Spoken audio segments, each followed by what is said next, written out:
वाचालंकं लङ्घयते गिरिं यत्कृपाकमहं वन्दे परमानन्दमाधवम्।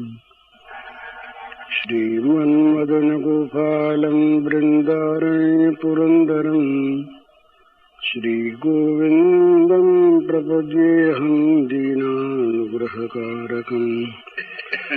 वन्दे मुकुन्दमरविन्ददलायताक्षं कुन्देन्दुशङ्खदशनं शिशुगोपवेशम् इन्द्रादिदेवगणवन्दितपादपीठम् वृन्दावनालयमहं वसुदेवसूनुम्। नवजलधरवरनं चम्पकोद्भासिकरणम् विकसितनलिनाश्रियं विस्फुरन्मन्दहास्यं कनकरुचिदुकूलं चारुबर्हावचूलं कमपि निखिलसारं नौमि गोपीकुमारं।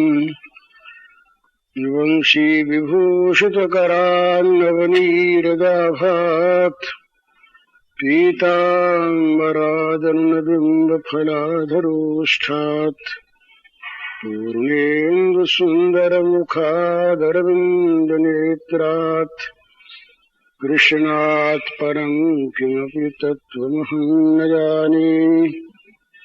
प्रातः काल के कुछ पन्ने मेरे पास हैं और अभी एक लंबा पन्ना और आया है। इनमें प्रधानतया भगवत कृपा के संबंध में ही कुछ कहने की बात है। भगवत कृपा के संबंध में रात्रि के समय कुछ थोड़ी बातें हुई थी। भगवत कृपा का एक भाई स्वरूप पूछते हैं। तो भगवत कृपा का कोई खास स्वरूप नहीं है। भगवत कृपा नित्य निरंतर सभी प्राणियों पर सदा है ही। ये एक सिद्धांत है कि भगवान का स्वरूप ही कृपामय है तुलसी परतीत एक प्रभु मूरत कृपामयी है। भगवान ने सर्वशक्तिमान होने पर भी अगर हम उनके शब्दों में कहें तो कह सकते हैं उनमें एक शक्ति का अभाव है। वो अकृपा कर कर किसी का बुरा नहीं कर सकते।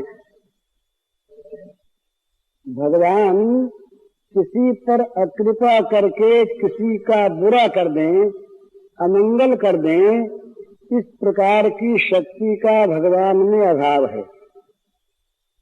मंगलमय भगवान कभी भी किसी प्रकार भी अमंगल कर नहीं सकते। तो भगवान जो कुछ भी हमारे लिए करते हैं, हम यदि नहीं भी मानते हैं तब भी वो कृपा ही करते हैं। यदि कोई पूछे कि भगवान दयालु है या न्यायकारी, तो इसके उत्तर में यही कहना होगा कि उनके न्याय में भी कृपा भरी है। उनका जो न्याय है वो भी कृपा से खाली नहीं है, कृपा से बना है। वे जिस पर क्रोध की लीला दिखाकर प्रहार करते हैं, जिसको मारते हैं उसको भी तारते हैं। देखा प्रत्यक्ष कौरवों के पांडवों के राजसूय यज्ञ में शिशुपाल ने जब भगवान को गालियों पर गालियां दी और जब भगवान ने उसके अपराधों का बहुत अधिक हो जाने पर और जब चक्र से उसके सिर को अलग कर दिया, उस समय विचित्र बात सारी सभा ने देखी, सबने आंखों देखी। शिशुपाल के अंग से एक ज्योति निकली और वो ज्योति भगवान के चरणों में समा गई। तो वो मार के भी तारते हैं, उनका मारना भी तारने के लिए होता है। तो इसलिए भगवान जो कुछ करते हैं वो दया ही करते हैं, कृपा ही करते हैं, ये उसका स्वरूप ही है। तो हम क्या करें? हम ये करें कि उनकी कृपा पर विश्वास करें। जो कुछ भी हमारी दृष्टि में बुरा और अच्छा, अनुकूल और प्रतिकूल जो कुछ हमारे लिए हो रहा है, वो सब का सब भगवान की कृपा से ही हो रहा है। जिसको हम प्रतिकूल मानते हैं उसमें भी भगवान की कृपा भरी है। भगवान के समान कोई सर्वज्ञ नहीं है। हम देखते हैं बहुत थोड़ी दूर की चीज, हमारी जो दृष्टि है वो दूरदर्शी नहीं है। मानव जीवन के अंत तक हम कल्पना करके देख लेते, इससे आगे नहीं बढ़ते। लेकिन भगवान तो देखते हैं अनंत काल के बाद, किस काल में किसका कैसे भला होगा। एक जगह इस प्रकार की एक कथा आती है, बड़ी रोचक है। भगवान ने एक दिन नारद जी को साथ लिया और घूमने निकले। तो एक गांव में गए, उस गांव में एक बुढ़िया माई थी। बुढ़िया माई के एक परपोता था, पौत्र का लड़का, और सब मर गए थे। अब उस लड़के में बुढ़िया का बड़ा मोह,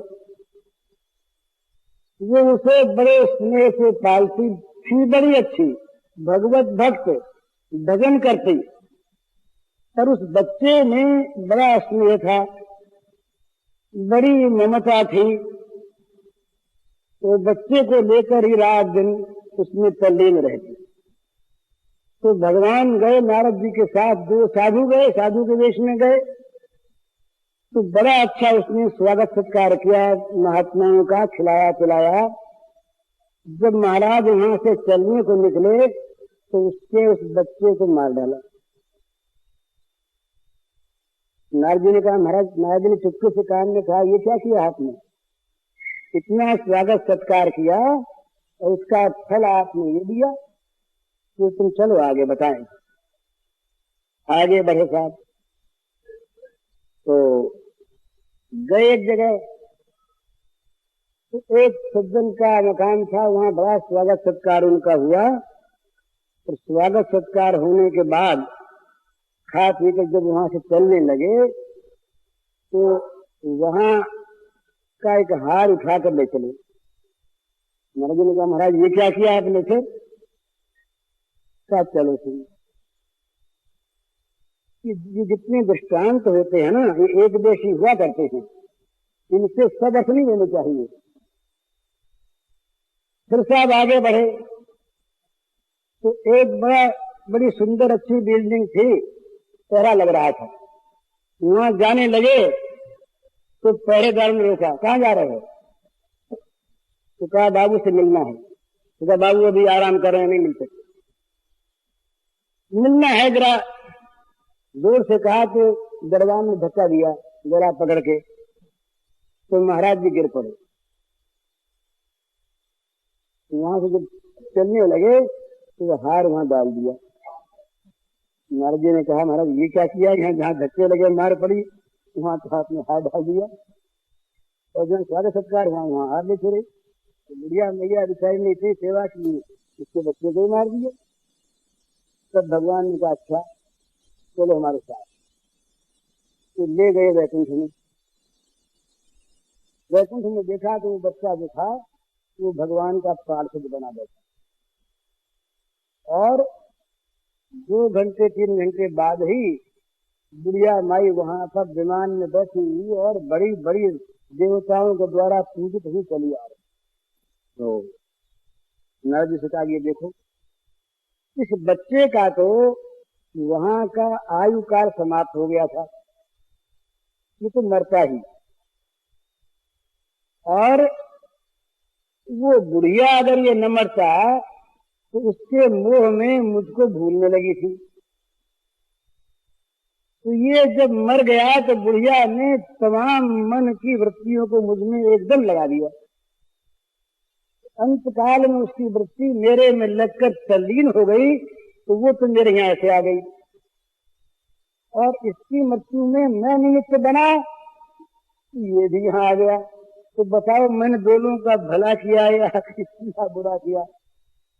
अब बोले उन दोनों का हाल देखो, चलो जरा उनके जो आगे का हाल है वो तो पीछे मिलेगा, वो तब तक मरे भरे नहीं है ना। अब उनके घर चल के हाल देखो। तो क्या था,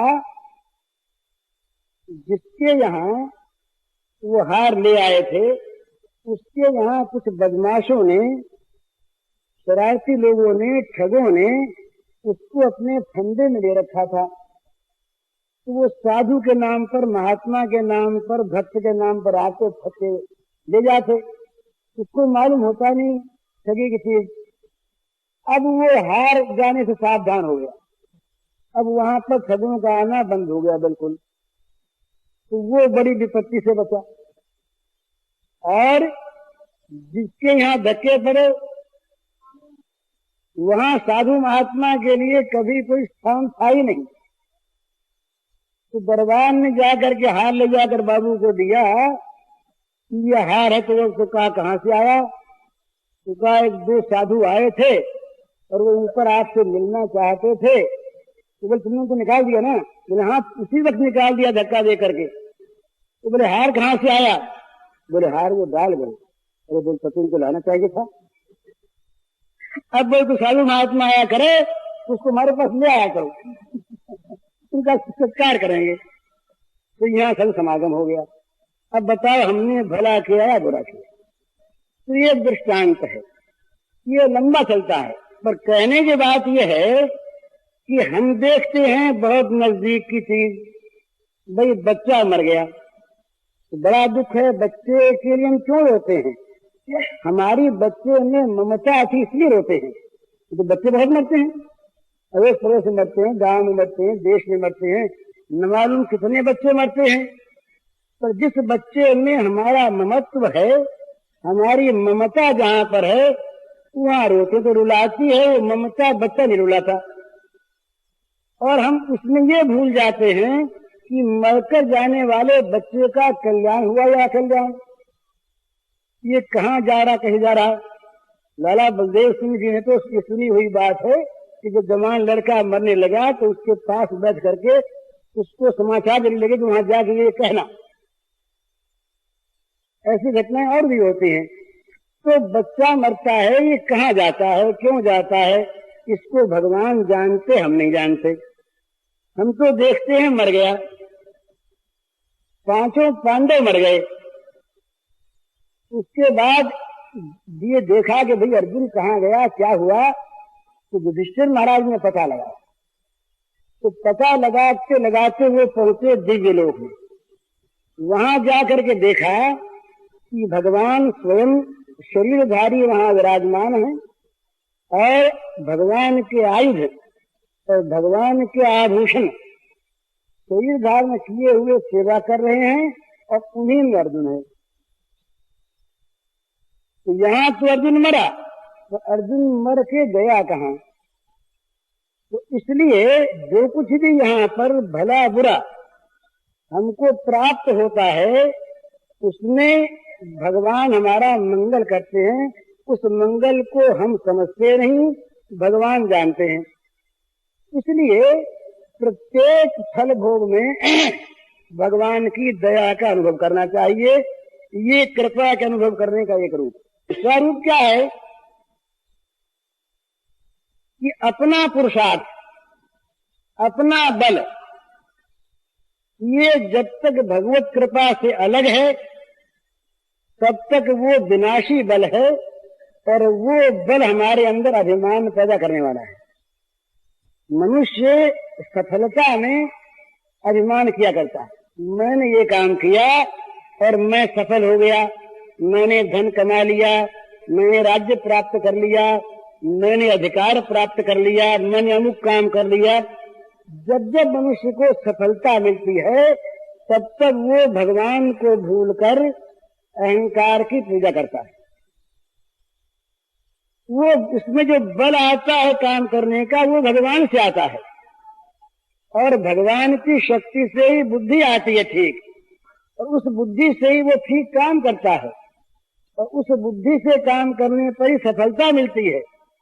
परंतु वो भगवान की कृपा को भूल जाता है। तो क्या होता है, अपने बल का घमंड करके वो लगता है काम में, सफल होता है, घमंड बढ़ता है। तो जब बल चुक जाता है तो कश्यप का बल चुक गया, रावण का चुक गया, बड़े बड़े लोगों का चुक गया। जब बल समाप्त हुआ फिर वही भगवान की याद आती कि महाराज अब तो बल आप दो। फिर बल कहाँ से आवे?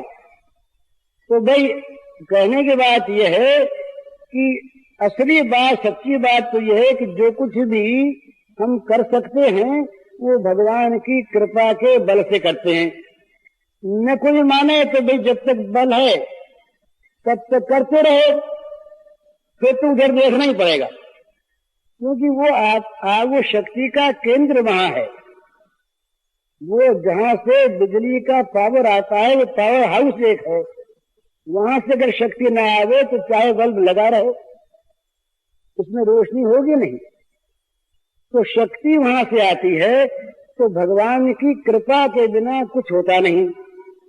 इसलिए अपने बल का भरोसा छोड़कर, अपने बल का विश्वास छोड़कर, अपने पौरुष का, अपने पुरुषार्थ का गर्व छोड़कर अपने आप को भगवान की कृपा पर निर्भर कर दे। एक और बात है,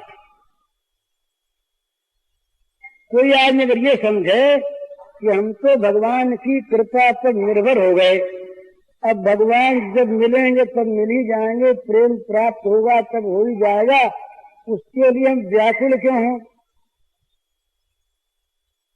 और व्याकुल यदि हम होते हैं तो निर्भरता कैसी? तो सच पूछिए तो व्याकुलता में और निर्भरता में कोई विरोध नहीं है। भगवान के लिए जो व्याकुल है उसके पास अपना बल नहीं है। अपना बल होता तो अपनी व्याकुलता को मिटाता किसी बल से। तो जो व्याकुल भगवान पर होगा, भगवान के लिए होगा, वो भगवान पर ही निर्भर होगा, उसके पास और कोई उपाय नहीं है।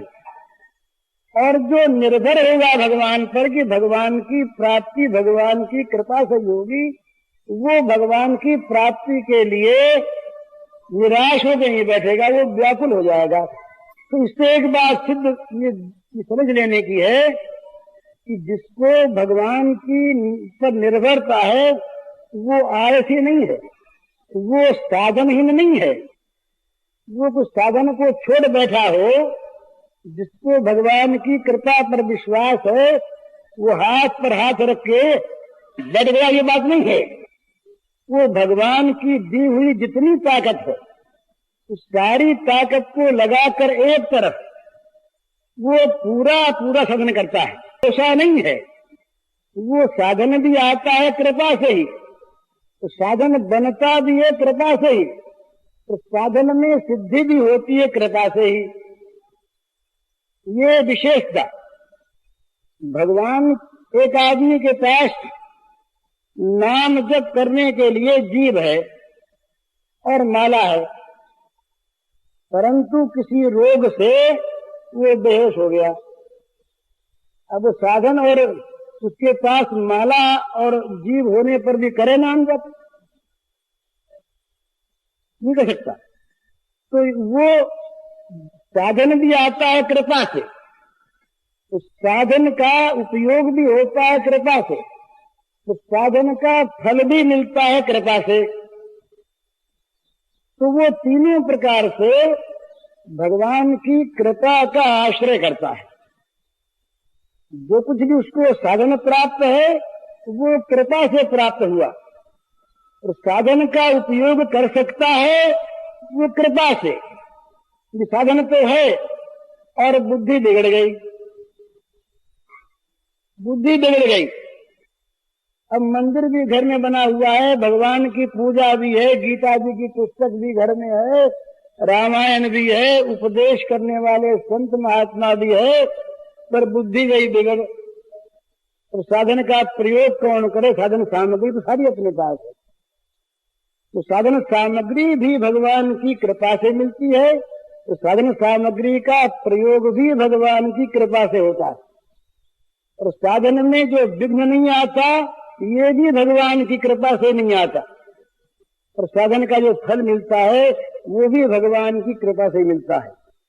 तो जो कृपा का आश्रय है वो आलसी नहीं है, वो प्रमादी नहीं है, वो साधनहीन नहीं है, वो हाथ पर हाथ धरकर बैठा नहीं है, वो भगवान पर आश्रय करने के बहाने वो सो नहीं रहा है, वो प्रमाद करके बुरे मार्ग पर नहीं जा रहा है। बुरे मार्ग पर जाने वाला बोले भगवान सब कुछ कर लेंगे, हम तो चाहे जहां जाते हैं। ये किस प्रकार की बहानेबाजी होती है, और ये पाप के समर्थन का एक ऐसा अपने मन का दुर्भाव होता है। हमारे पास अभी कुछ दिनों पहले एक पत्र आया, उसमें लिखा कि वृंदावन में हम रहते हैं और धाम में रहते हैं, तो धाम में रहकर हम पाप करें, विचार करें, झूठ बोलें, इसमें कुछ भी आपत्ति नहीं, क्योंकि धाम में जो रहते हैं, धाम में रहने से सब कुछ अपने आप ठीक हो जाएगा। तो ये ठीक है कि धाम का निवास मनुष्य के पाप का नाश करता है, पर धाम के आश्रय पर पाप करना ये तो धाम को कलंकित करने जाना है। और ये लिखा है कि उसका जो तीर्थ में रहकर पाप करता है उसका पाप वज्रलेप हो जाता है, ये लिखा है शास्त्रों में, स्कंद पुराण में आया।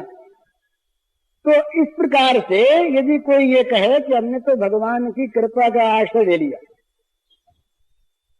अब वो कृपा हमें चोरी में भी सफलता देगी, वो कृपा हम किसी को लूटेंगे उसमें भी हमारी सहायता करेगी, वो कृपा हम दुराचार करेंगे उसमें भी हमारी सहायता देगी, और वो कृपा हम कुछ भी काम न करके और दिन भर सोएंगे तब भी सहायता देगी। तो ये सब जो है ये तो वास्तव में वस्तु का दुरुपयोग है। भगवत कृपा का जो आश्रय है वो पापी नहीं होता, भगवत कृपा से पाप कट जाता है, इसमें कोई संदेह नहीं, पर भगवत कृपा के आश्रय से पाप नहीं होता। भगवत कृपा के आश्रय से मनुष्य में अभिमान नहीं आता, आलस्य नहीं आता, प्रमाद नहीं आता, कर्तव्य का त्याग नहीं आता, और दुराचार तो आता ही नहीं। तो भगवत कृपा को मानने वाला तो बहुत अधिक साधन संपन्न होगा। भाई मेरा काम तो बनेगा भगवत कृपा से ही, और मेरा काम भगवत कृपा से बन गया, यहां तक मान ले। भगवत कृपा का जो आश्रय होता है वो ये भी क्यों माने कि मेरा काम बनने वाला है। जहां कृपा का आश्रय किया और जहां कृपा पर विश्वास किया, और ये बिल्कुल सत्य है, भगवान के कृपा पर जिसने विश्वास कर लिया वो भगवान की कृपा से मुक्त हो गया, उसका काम बन गया। अगर कहीं शक संदेह हो तो उसको भगवान बता देते हैं। एक बार की बात है द्वारिका की। द्वारिका में रहे एक ब्राह्मण, और उस ब्राह्मण के जब पुत्र होता था तो मर जाता था। तो एक बार भगवान श्री कृष्ण द्वारिका में थे, उस समय अर्जुन भी उनके पास आए हुए थे। तो अर्जुन भगवान के बड़े प्रेमी, बड़े स्नेही और भगवान के अत्यंत कृपा पात्र, भगवान की कृपा पर इनको बड़ा भरोसा रहा। तो पांडवों में अर्जुन और द्रौपदी ये दो ऐसे थे, ये भगवान की कृपा पर इनका बड़ा भरोसा था, अत्यंत भरोसा था। जब जयद्रथ के लिए अर्जुन ने प्रतिज्ञा की कि कल हम उसको मार देंगे, तो भगवान ने विनोद से पूछा कि अरे भैया अर्जुन, कितने बड़े बड़े महारथी उनके यहाँ हैं और न मालूम वो क्या व्यूह कल रच लेंगे, और तुमने मारने की ये प्रतिज्ञा किसके भरोसे कर ली भैया? अर्जुन हंसे। अर्जुन ने कहा मैं भरोसा भी क्या मेरे को दूसरे का है क्या? तब तो भगवान ने कहा बस ठीक है। इसी पर उस दिन मैंने कहा था रात भर भगवान ने प्रलाप लीला की। तो यहाँ भी ऐसे ही हुआ। द्वारिका में जब वो ब्राह्मण का बालक मरा और मरने पर वो अपने बच्चे को लेकर के राज दरबार में ब्राह्मण आया।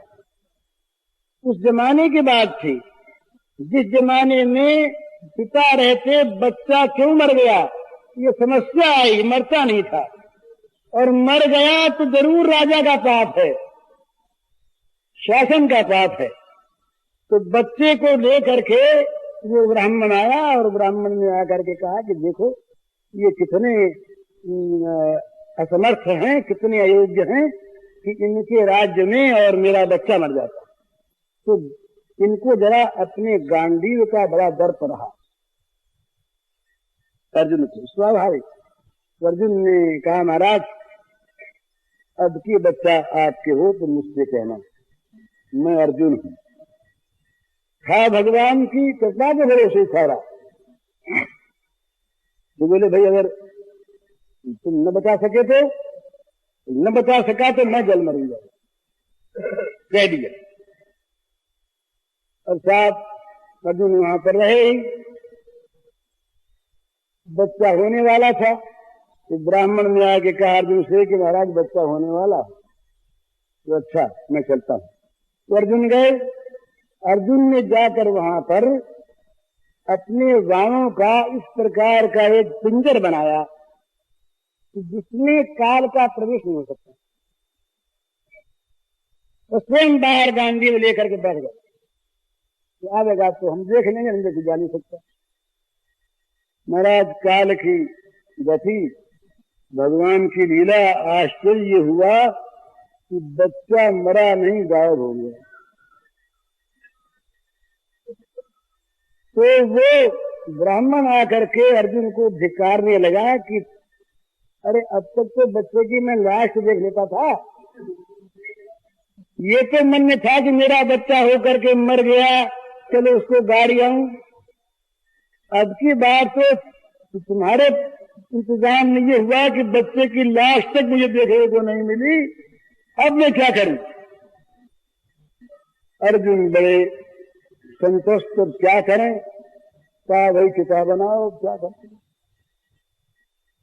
जब चिता बनी तो भगवान आए। कहा अर्जुन जी क्या कर रहे हो? कहा महाराज ये हो गया। तो बोले यार ये तो बताओ कि तुमने ये बच्चे को दिलाने की बात कह दी थी किसके बल पर? तो फिर वही बात, बोले महाराज तो दूसरा बल मेरे पास है क्या? तब बोले मरते क्यों हो फिर? मैं तो हूं यहां पर अभी। साथ ले गए अर्जुन को, वहां किम पुरुष लोक में गए तो लेकर बच्चे को ले आए। तो कहने का मतलब ये कि जो भगवान की कृपा का आश्रय कर लेता है, भगवान उसके हो जाते हैं और उसकी किसी चीज को भगवान असफल नहीं होने देते, पर उसी को जिसको वो चाहते हैं। वो कहते हैं कि उल्टे जल मछली चले, दयो जात गजराज, जो जाको सरने लियो ताको ताकी लाज। इस गंगा में अगर कहीं प्रवाह के सामने हाथी आ जाए तो बह जाएगा। तो जरा जरा सी वो मछलियां वो प्रवाह के सामने फर्र से चली जाती हैं और जल उनको जरा भी रोकता नहीं। तो क्यों? वो जो मछली है वो जल के शरणागत है, वो जल की कृपा पर वहां रहती है। तो भगवान की कृपा का जिसको भरोसा है, भगवान की कृपा का जिसको अवलंबन है, वहां पर साधन संपत्ति का जुटाना भगवान का काम और उसकी रक्षा करना भगवान का काम और उसका फल देना भगवान का काम। वो तो केवल कृपा पर निर्भर करके उनके अनुकूल चलता है, निरंतर चलने में कोताही नहीं करता, वो आलसी होकर बैठ नहीं जाता। भगवान का जो कृपा पात्र है वो तो इतना भगवान के ऊपर अपने आप को न्यौछावर कर देता है कि कहाँ मैं और कहाँ ये कृपा के सागर, मुझ पर कृपा इन्होंने की, क्या देख कर की। और सचमुच एक बात है भला, ये भगवान देख कर कृपा नहीं क्या करते, लेकिन देख कर कृपा करने लगे तो हम लोगों को कोई ठिकाना लगे ही नहीं। अपनी बात में कहता हूँ कि भगवान देख कर कृपा करते मुझ पर तो न मालूम कहाँ कहाँ किस किस नरक में जाना पड़ता। पर भगवान जो हैं ये पूर्व का इतिहास नहीं देखते, भगवान भूतकाल नहीं देखते, ये याद रखिएगा। हमारे पूर्व जीवन में हमने क्या किया है इसको भगवान देखते ही नहीं। ये हिसाब किताब भगवान के न्याय में नहीं है, बेहिसाब होती है, सच्ची बात है। भगवान की जो कृपा होती है तो ये जगत का जितना न्याय है ये कहीं रह जाता है। लोग देखते हैं कि अब तक ये ऐसा था, अब ऐसा कैसे हो गया, तो भगवान की कृपा से हो गया। तो कृपा ने कुछ सोचा नहीं कि ये क्या था, इसको हम क्या कर रहे हैं। कृपा अगर सोचना जानती होती तो वो कृपा होती ही नहीं। कृपा सोचना जानती नहीं, कृपा तो अपना काम करना जानती है, उसका काम यही है, उसका काम ये पहले क्या था कैसा था ये जरा भी कृपा नहीं देखती। कृपा देखती है केवल वर्तमान के उसके मन को, वो कृपा पर विश्वास करता है या नहीं, कृपा पर उसका भरोसा है या नहीं, इतनी ही बात कृपा देखती है। और ये देख करके जब कृपा लगती है उसके विघ्नों का नाश करने में, और कृपा लगती है उसको संभालने में, और कृपा लगती है उसको भगवान के पास पहुंचाने में, तो फिर विलंब का काम क्या है। जहां भगवान की कृपा ने ये देखा कि इसके विघ्न मिट जाए, मिट गए, इतनी देर लगती है। वहां तो सत्य संकल्प है। तो भगवान जब कृपा दृष्टि करके भीष्म से बोले कि भीष्म जी महाराज आप सुनाओ। भीष्म बोले महाराज आप ही सुनाओ। बोले नहीं अब तो सुनना आपसे। तो कहा महाराज सुनाऊं कैसे, मेरे तो रोम रोम में पीड़ा हो रही है। भीष्म का शरीर इस प्रकार बाणों से विद्ध हुआ था कि 2 अंगुश जगह के नहीं बची थी, ऐसा महाभारत में था। तो तमाम रोम रोम में बाण बिंधे हुए। भीष्म ने कहा महाराज अपार यंत्रणा है, बोला नहीं जाता। महाराज ने जरा कृपा की आंख से देखा, कृपा की आंख से देखा, यूं देखा और देखते ही सारी पीड़ा नष्ट हो गई। ये बहुत मामूली बात है। भगवान की कृपा की आंख से देखने पर शरीर की पीड़ा नष्ट हो जाए ये कोई बहुत बड़ी चीज नहीं है। उनकी कृपा तो जिस तरफ झांक लेती है उस तरफ भगवान उसके बन जाते। कृपा भगवान को जितनी जल्दी लाती है कोई साधन नहीं लाता। जितने साधन हैं उस सारे के सारे साधन किसी न किसी प्रकार की त्रुटि रखते हैं, किसी आवश्यकता को बीच में रखते हैं। तो जो भगवान की कृपा है ये बस ऐसी है कि भगवान को पकड़ लाती है और भगवान के पास उसको ले जाती है और कहती जबरदस्ती गोद में बैठाना पड़ेगा। ये कृपा में ही ताकत है। श्रीमद् भागवत के टीका में सनातन गोस्वामी ने ये लिखा है कि भगवान की कृपा शक्ति की तुलना शक्ति से होती नहीं। कृपा शक्ति जहाँ अपना काम करने लगती है वहाँ भगवान की सारी शक्तियां उसके साथ होकर उस कृपा की सहायता में लग जाती है।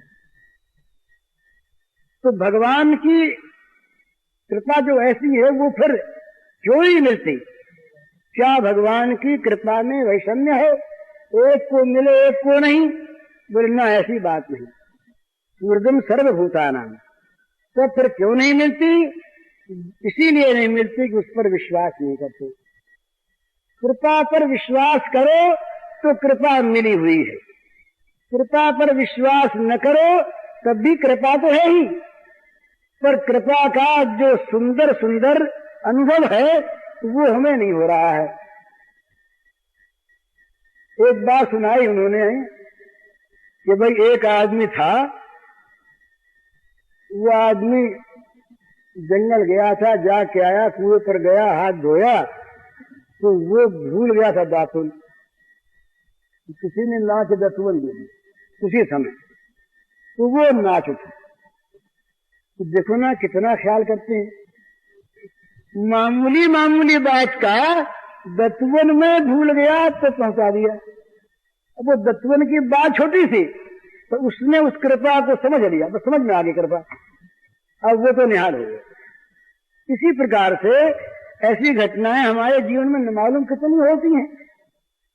अनायास उन घटनाओं को देख देख कर अगर हम उसमें भगवान की कृपा को देखें, जोड़ें, तो बस भगवान की कृपा का पद पद पर पल पल में दर्शन होगा।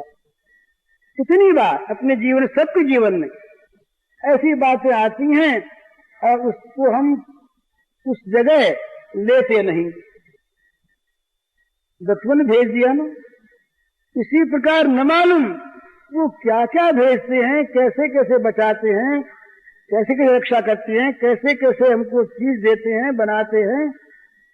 वो मूलर ने एक ग्रंथ लिखा, उसमें लिखा है उनके यहाँ एक अनाथाश्रम था,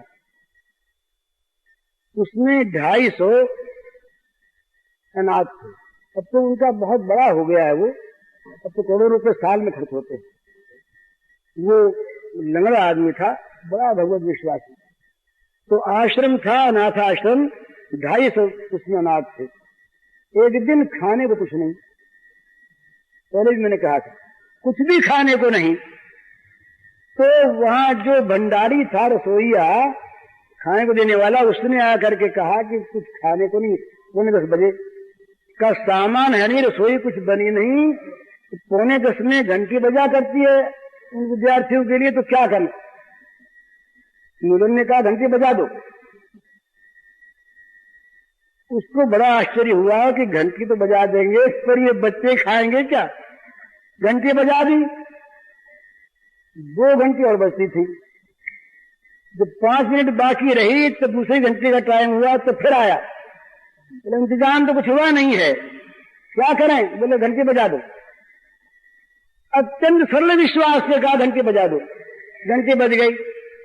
वो देखता है कि देखें 5 मिनट में क्या होता है, तो घंटी बजा दो। तो कह दिया, ये कह देते कि भाई कुछ देर ठहरो, इंतजाम करते हैं, बच्चे देर से आओ। उसे विश्वास नहीं था। घंटी बज गई। अब जब वो आखिरी घंटी बजने को थी, 10 बजे ठीक, 1 मिनट पहले वो आया। उसने कहा अब क्या करें? क्या घंटी बजाओ? उधर घंटी बजी, बच्चे खाने को आए, उधर सामान आ गया।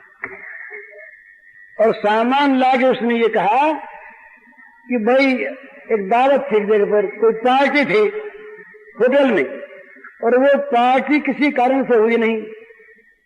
तो हमारे मालिक ने ये कहा कि अभी ले जाओ 10 से पहले तो बच्चों के काम आ जाए। तो हम बड़े दौड़े आए वहां से सामान लेकर कि जिसमें काम आ जाए। अब पंक्ति बैठी और खाने को परोस दिया गया। अब ये कैसे आया? उन्होंने ऐसी घटनाएं अपने जीवन की बहुत लिखी हैं। अंग्रेज है मूलक, तो ये मुख्य नहीं, ये तो अभी हुए। तो बहुत घटनाएं लिखी हैं। तो वो तो 10 बजे, वहां कई घंटे पहले सामान बना होगा, अब नहीं बना सामान।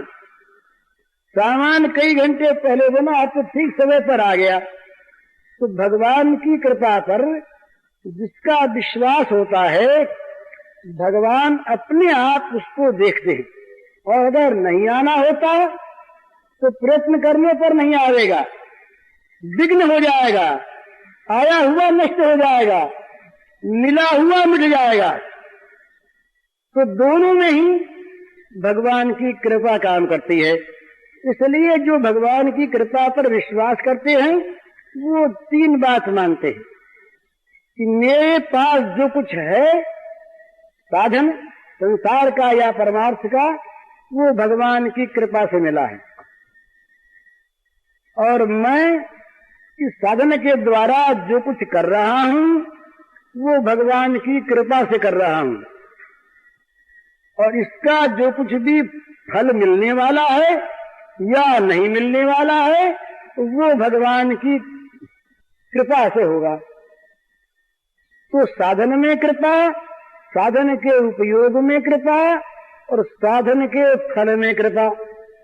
इस प्रकार निरंतर वो उस कृपा को देखता है, और कृपा को देखता हुआ करता क्या है? निरंतर उस कृपालु के अनुकूल काम करता है। ये स्वाभाविक है, जिसके हम आश्रित हैं, जिसने हम पर इतनी कृपा की, हम फिर क्या करेंगे? हम तो अपने जीवन को उसके अनुगत बना देंगे। जिस प्रकार वो चाहता है, जैसे जीवन को चाहता है, जो कराना चाहता, हम ध्यान में रखेंगे कि हमारी कोई चीज ऐसे कृपालु स्वामी के विपरीत न हो जाए। इसलिए हमारा जीवन सेवामय जीवन हो जाएगा। जो भगवान की कृपा पर निर्भर करता है उसका जीवन भगवान की सेवा का जीवन हो जाता है, तो उसका और काम ही रहता। जो काम करता है वो भगवान की सेवा के लिए करता है, और ये मानता है कि काम जो मैं कर रहा हूं ये भी उनकी ताकत से कर रहा हूं, अपनी शक्ति से नहीं, अपनी बुद्धि से नहीं। कृपा का जो आश्रय है उस सब कामों में सर्वत्र भगवान की कृपा को देखता और नाचता है। वो कितनी कृपा की, कितनी कृपा की। एक एक बात उसके सामने आती है तो उसको कृपा यूं दिखती है कि मानो ये तो साक्षात हमारे सामने कृपा आकर के नाचने लगी। तो वो उस कृपा में डूबा रहता है, तन्मय रहता है, तल्लीन रहता है। उसको सब और भगवान की कृपा दिखती है, और कृपा दिखने पर क्या होता है? उसे चिंता और भय नहीं होता। जो भगवान का कृपा पात्र है उसको न चिंता है न उसको भय है। भगवान की कृपा अपने आप उसको संभालती है, उसका काम करती है, और जैसा जहां पर रूप दिखाना होता है दिखाती। कहीं मौत बन के आती है, कहीं मित्र बन के आती है, कहीं शत्रु बन के भी आती है। कृपा का एक रूप नहीं आने का, कृपा के विभिन्न रूप हैं, अलग अलग रूपों में आती है। पर जो पहचान लेता है उस कृपा को, वो चाहे किसी नकाब को डाल करके वो आवे, किसी वेश में आवे, वो जान लेता है कि ये कृपा आई है, कृपा आई है, तो जान के उसका स्वागत करता है। वो भगवान की कृपा को पहचानता है, वो जो कृपा पर विश्वास करता है, पहचान लेता है। एक हमारे एक सज्जन थे, उनके कुछ ऐसी घटना हो गई, दुर्घटना हो गई, तो उनको हमने पत्र लिखा सांत्वना का। उन्होंने उत्तर में लिखा, इतने दिनों तक सत्संग किया मैंने, तो क्या भगवान की कृपा का इतना भी मेरे ऊपर प्रभाव नहीं पड़ा? इस घटना में मैं उनकी कृपा देखूं। बड़ी बुरी घटना थी। उनके जामाता का देहांत हो गया था, जवान लड़का था। भगवान की अकृपा देखूं, भगवान ने यहां भी कृपा ही की। तो ये तब पता लगता है जब प्रतिकूलता आती है, अनुकूलता में तुम सभी कह देते हैं भगवान की बड़ी कृपा है, तो जब प्रतिकूलता आती है, जब दुख आता है, जब विपत्ति आती है, जब संकट आता है, उस समय यदि हृदय भगवान की कृपा को उसमें देखता है और कृपा को देखकर प्रसन्न होता है, तब माना जाता है कि कृपा में भगवान की कृपा में उसका विश्वास है। मुझे याद नहीं है कौन लड़की थी, मुझे बनारस में एक लड़की मिली थी कोई 10-12 वर्ष पहले। उस लड़की को की बातों से मैं चकित हो गया। छोटी उम्र की लड़की थी, शायद रंगून से या कहां से आई थी, और उसके पति का देहांत हो गया था साल भर पहले। वो उसने इस सारी चीजों को भगवान की कृपा में घटा लिया। उसने कहा मुझसे कि भाई जी, मुझ पर जितनी कृपा उतनी जगत में होगी किस पर। जिन विषयों को बड़े बड़े त्यागी सन्यासी लोग छोड़ा करते हैं, उन विषयों से मुझे भगवान ने दूर कर दिया। कितनी कृपा। मैं इन बच्चे वालियों को देखता हूँ, ये बच्चों के लिए कितनी त्रस्त रहती हैं, रोती हैं, दुखी रहती हैं, आज बीमार हो गया, आज वो हो गया, आज वो हो गया, और मैं देख कितने स्वतंत्र हूँ, मैं कितनी सुखी हूँ। फिर न मालूम उस एक बंधन के पीछे कितने बंधन और पैदा होते, और न मालूम क्या क्या विपत्तियां मुझ पर आती। और मेरे अगर मैं अगर वैसी होती तो मेरे मन में न मालूम गहनों की शौक, कपड़ों की शौक पैदा हो जाती, और वो मुझे न मिलते तो मुझे कितना दुख होता। उसने कोई 15-20 मिनट तक वो मुझे समझाती रही, इस तरह से कि मानो उसके लिए तो सारी सुख की सामग्री भगवान ने इकट्ठी करके भेज दी, और उस पर इतनी कृपा हुई जिसका पार नहीं। अब वो अगर रोती, उसका वैद्य तो मिटता नहीं। वो अगर दुखी होकर कराती तो उसकी स्थिति वही रहती। किसी को गाली देती, किसी का विरोध करती तो पाप पल्ले बनता। और उसने उस सारी घटना को इस प्रकार से घटा लिया भगवान की कृपा में। ये कृपा से ही ऐसा हुआ। इसी प्रकार ये सच्ची बात है, जब बलि के धन का हरण हुआ, बलि के राज्य को भगवान ने ले लिया, स्वर्ग के राज्य को, मामूली बात नहीं। उस समय ये प्रसंग आया कि ये बलि पर भगवान ने कृपा की। अगर कृपा न करते तो क्या होता पता नहीं, इसका घमंड कितना बढ़ जाता, और ये भगवान को तो भूलता ही जगत को कितना दुख देने वाला बन जाता। बड़ी कृपा की। तो ये समझे, जब कोई वस्तु मिले तब ये समझे भगवान ने बड़ी कृपा की, मुझ पर इतना विश्वास किया कि सेवा के लिए मुझे वस्तु सौंपी। पुत्र घर में आवे, पुत्र पैदा हो, धन हो, संपत्ति आवे, तो ये समझे भगवान की इतनी कृपा माने कि देखो ना, मुझ पर कितना विश्वास कर लिया भगवान ने कि अपनी चीज को मुझे सेवा के लिए सौंप दिया। कितना मेरा सौभाग्य। ये पुत्र, ये वस्तु, ये तो सब उन्हीं की है ना, मुझे सौंपा है सेवा के लिए। तो भाई बड़ा विश्वास किया और बड़ा काम मेरे जिम्मे कर दिया। अब तो मैं उनको प्रसन्न करूं, इनकी सेवा करके, तभी मेरे जीवन की सहायता करता है। तुरंत कृपा समझे। और अगर उनमें से किसी को भगवान ले ले तो बड़ी कृपा समझे कि भाई भगवान ने समझा कि कहीं फंस जाएगा, इसलिए मुझे बचाने के लिए भगवान ने कृपा की है। वो बड़े कृपालु हैं। इस प्रकार से हरेक घटना को भगवान की कृपा के साथ जोड़ दे, और जो विश्वासी होता है उसकी जुड़ी जाती, तो जुड़ने के साथ ही क्या होगा, सुख होगा। इतना सुख होगा भगवान की कृपा के साथ जोड़ लेने पर, और वस्तु के जाने का दुख नहीं होगा, और वस्तु के पाने का अभिमान नहीं होगा। ये वस्तु मैंने प्राप्त की, अभिमान नहीं होगा।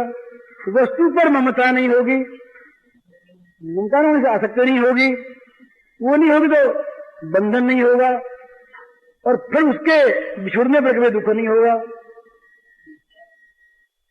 तो मिलने पर भगवान की कृपा माने इस रूप में कि बस ये भगवान की बड़ी कृपा है, इतनी वस्तु में सेवा के लिए सौंप दी, अब मजे में काम करो। तो वो घर में रहकर महाराज बिना माया फेरे हुए और अपने बच्चों को पालता हुआ वो दिन भर भगवान की पूजा करता है।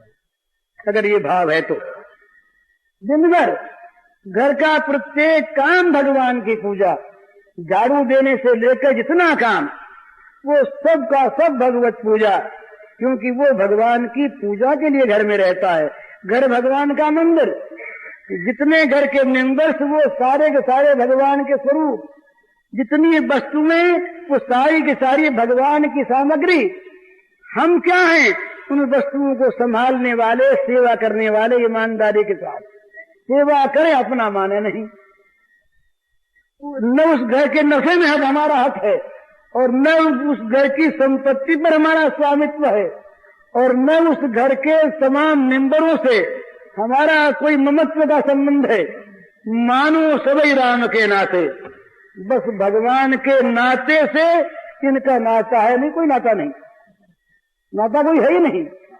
भगवान के संबंध से इनका संबंध है। तो कहते हैं या जग में जहाँ लगिया तनु की प्रीति प्रतीति सगाई, सो सब तुलसीदास प्रभु ही सुन तो सिमट एक थाई। कभी इस जगत में, इस शरीर की जहां जहां प्रीति है, जहां जहां प्रतीति विश्वास है, और जहां जहां अपनेपन का संबंध है, आत्मीयता है, वो सारा का सारा सब जगह से सिमट कर एक भगवान में आ जाए। तो सारी वस्तुओं का संबंध, वस्तुओं के सेवन का संबंध, ये जब भगवान से हो गया तो भगवान की कृपा से भगवान ने अपनी वस्तु दी, भगवान ने अपनी कृपा से इनकी सेवा संभाल का काम सौंपा, भगवान ने अपनी कृपा से इनकी सेवा करने की शक्ति भी दी। ये शक्ति न होती सेवा करते कहां से?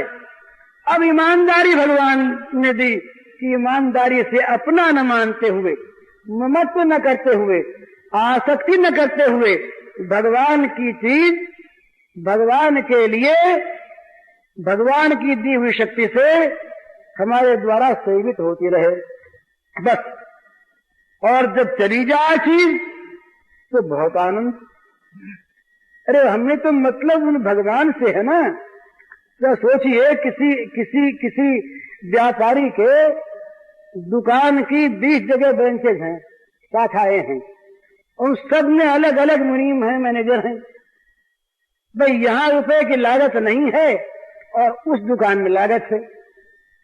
इस दुकान पर हुंडी करके उस दुकान में रुपया भिजवा दिया तो हुंडी शिकारने में मुनीम रोएगा क्या? दोनों दुकान मालिक की, दसों दुकान मालिक की, मालिक का रुपया रहेगा मालिक की दुकान में, हुंडी की मालिक ने तो तुरंत हम न चकारेंगे तो मालिक की इज्जत पर बटवा लगेगा। भाई ये क्या है? मुनीम कहीं बेईमान तो नहीं हो गया? रुपया कहां चला गया? क्यों हुंडी नहीं सकरी? तो चीज जाएगी मालिक के यहाँ और है मालिक की, तो बड़ी प्रसन्नता के साथ वो हुंडी सकार देगा, रुपए वहां भेज देगा।